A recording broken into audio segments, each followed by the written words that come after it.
មុំបងអើយផ្កាតបាយព្រៃរីរីស្រស់ក្បែរផ្លូវ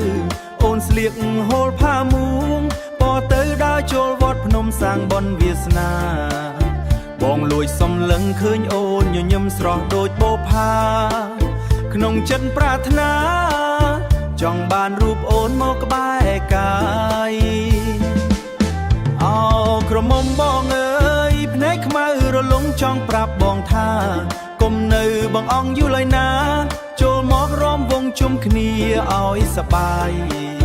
លៀមម្សៅសខ្ចីលើថ្ពាល់ទាំងទ្វេស្រស់ដូចរូបកាយ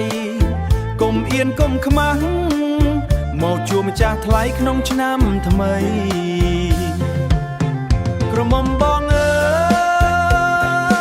យរំវងក្បាច់ថ្នមតាមចង្វាក់ភ្លេងក្មេងចាស់ប្រុសស្រីហែហមអមលេងសបាយក្រៃលែងក្នុងថ្ងៃសង្ក្រាន្តបងសុំសន្យាថែរក្សាអូនឲ្យបានសុខសាន្តឆ្នាំក្រោយកលយានឆ្នាំក្រោយកលយានបងនឹងនាំចាស់ទុំចូលស្ដី